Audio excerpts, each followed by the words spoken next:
Welcome back to Affirmations. I want to thank my subscribers and any new subscribers that I got. Thank you so much. And for those of you that are returning or passing through, thank you as well. Please like, share, and subscribe. Hit the notification bell so you know when I post, okay? And also check out the description box for information regarding counseling as well as yearly mental health checkups that I recommend, as well as sessions, as well as information about how to find a therapist or any help with any issues regarding people struggling with self-harm. So do pass that information along, okay? Wishing everyone mental, spiritual, emotional, and physical health. Okay. And I'm hoping you all had a great week. And if you did not, what's one thing you can do to make it better? Okay. For those of you that are new, we always start off with our saying, death and life is in the power of the tongue, and they that love it shall eat the fruit thereof. Have you been feeding yourself fresh or rotten fruit? Always wanting to mind the self-talk that we do with ourselves as well as what we speak about others. We don't want to lie on others or be malicious. Sometimes that can activate reap what you sow, okay? Let's see. For those of you that are new, we will be using the DBT deck for clients and therapists, 101 mindful practices to manage their stress, regulate emotions, and build better relationships. That's one of the main things that was destroyed during slavery is our relationships, okay? So we do need to heal that, okay? Any other cards or books that I recommend, they are in the description box, okay? So we're going to go ahead and get started. For those of you that are new, I'm going to get the stones and we'll mix them up and see which deck we're going to speak from today. Okay? Got me some beautiful weather today. It had been so cold, and finally I got me a day that's kind of like a spring day. Beautiful. So I'm hoping the weather is nice where you all are, okay? Okay, so let's see what we're getting. Let's see. What do we get? Okay, we got faith, right? We always talk about how we are a people of great faith. The belief in things not seen, right? That's what it took in order to kind of pull us through. Okay, so that belongs to the green deck. And so actually with the green deck, we're down to one. So we've actually pulled all the cards from the green deck. We have this last one left, okay? So let's see what this one is talking about. So it is talking about, let's see if y'all can see that, compassion for others. It says it's easy to feel anger, disgust, and other powerful emotions towards people, especially those who we don't like based on their rude, mean, or otherwise unskillful behavior. Yeah, that is tricky, right? It's easy to feel anger and disgust, right, for those who are rude. But here's the tricky thing about our people. Again, this is one of the ways slavery has affected us. We always talk about how sometimes we take on the role of that of master, right, being that abusive, being abusive to others, abusing power, right, manipulating. And sometimes some of us are taking on the role of that of slave, right, where people are kind of using us, controlling us, these types of things. And so because of slavery, what's happened is we have been programmed to empathize with our abusers, right? So there's more disgust, if you think about it, for people that are, let's say, who show emotion, right? If someone should cry or seem vulnerable, that's what we've picked up with being disgusted by. Normally, we are very cautious and, again, even with the religion we've been taught, right? Forgive your enemies, a lot of times people kind of supporting the person that is taking on that master role with being rude and mean and controlling, you see. So one of the things we have to watch out for is sometimes we have that reversed.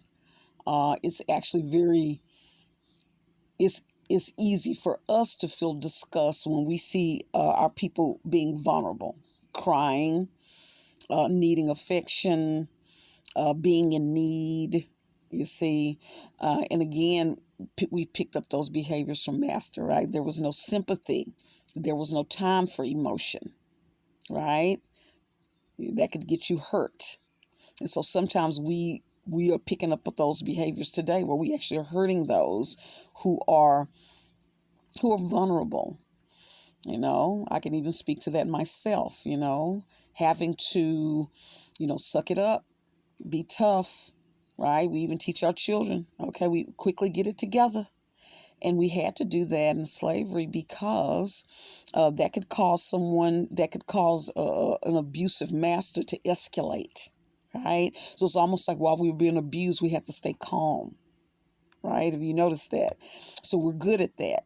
So we want to, practice on having compassion for our people when we're vulnerable, and actually be able to own and be okay with feeling anger and disgust for our people when they're taking on that master behavior of being rude, mean, okay? And being able to set a boundary around that, okay? Let's see, the next thing it says, in such situations, it can help to practice compassion by imagining what circumstances could lead a person to be so unkind or unskillful. Now, that is a good skill.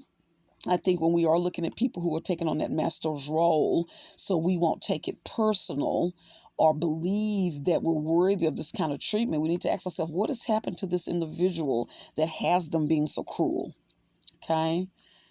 And we don't, but what we tend to do is ask ourselves, what's wrong with you? You're so sensitive. What happened to you? Like it's odd, right? So somebody will get punched and we'll say, why are you crying, right? Or someone is happy and they want a hug, we'd be like, what's wrong with you? You see? So we have to show compassion and learn normal, healthy, what's healthy, what's a healthy emotion, right? And sometimes we're repulsed by that, okay? So we have to kind of watch out for that. So when we see someone who's crying, we have to ask ourselves, is this normally a situation where someone could cry?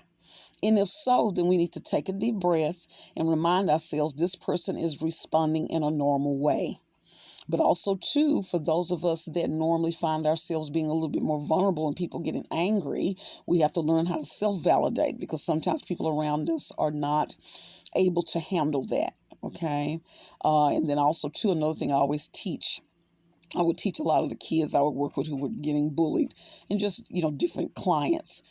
Some people are not safe to show your vulnerability. It makes them angry and it can cause you harm. And that's sad, but we do have to be aware of that, right? Seeking empathy, because a lot of times what it do, it will increase the behavior, increase the anger.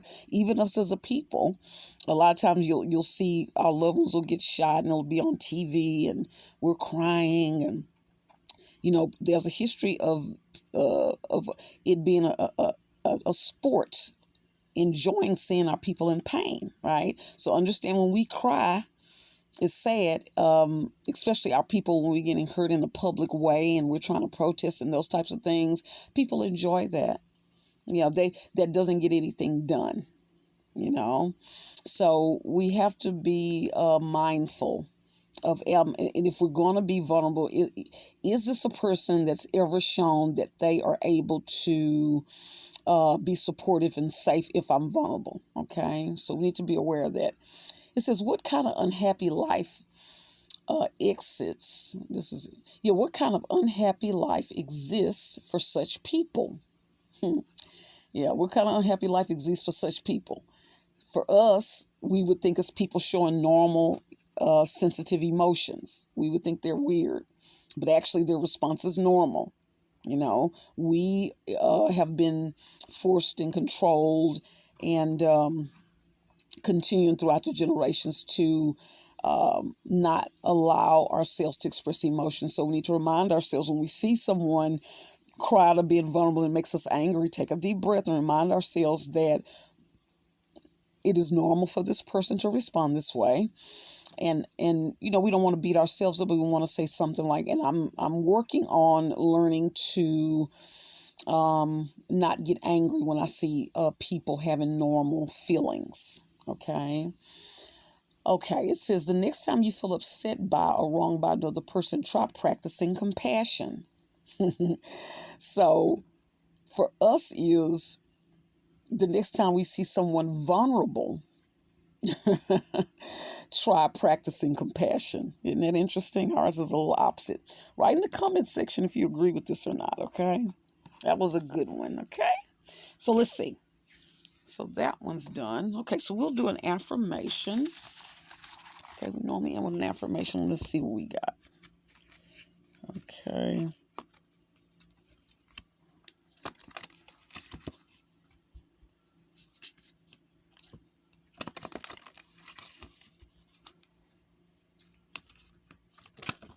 Okay, that one popped. Let's see what this is talking about. It says, I trust that my faith, it says in the universe, you put in what you feel applies to you. I'm going to say, I trust that my faith in the Most High will give me all that I need in life. Right? And that's a tricky thing. We all have different spiritual beliefs, okay? But for those who are struggling with spirituality, do you trust in anything outside of yourself, right? I trust that my faith in the Most High will give me all that I need in life. And so one of the things I want you all to be aware of, sometimes we have our people that struggle with having faith in anything outside of themselves. But here's the interesting thing that happens. I always talk about this. I think Erykah Badu, she has this wonderful quote. She says, most intellects don't believe in God, but they fear him just the same, right? I love that quote. And it reminds me of, if you notice, some people, a lot of times people who are not very spiritual, they will attach themselves to people that are very spiritual, right? And so what happens is they'll say they don't believe in spirituality, but yet they go venting to people that are spiritual, knowing the people are going to pray. So it is a slick way of kind of stealing a prayer, right? Not humbling themselves to pray, but knowing you will, right? And then when you pray for them and things get better, they get to stay stuck in that behavior of, oh yeah, I don't believe in anything outside of myself. However, they're very strategic in coming to you to share a problem, knowing that you're going to pray for them. So on some level, they do believe in spirituality, but not willing to humble themselves or to really start allowing themselves to have some alone time to really figure out the spiritual piece. Okay. Okay, very interesting. Okay. Yeah. And, I guess some people, they do, we do talk about death and life is in the power of the tongue. So that principle does work. You have some people that are not very spiritual, but they'll cleave to things of more of a dark side, but then say they don't believe in a higher power. And so, I remember I had one client, I talked about how, well, you can't have one without the other. If you're saying you believe in the other, more of a darker spirits, then definitely the opposite exists, right? There's always dual, male, female, sun, moon, these types of things, okay? And, yeah, so I want you all to think about that. So thank you all so much for joining me. Again, like, share, and subscribe. Hit the notification bell. Do look at I was calling it Community Time. They changed the name. It's called Post now. Okay, they're always changing the names on things. Check out the Post. Each week I am posting videos for us to look at. Also, again, information is in the description box regarding information about counseling, as well as how to contact me for services. Okay, and until next time. Bye.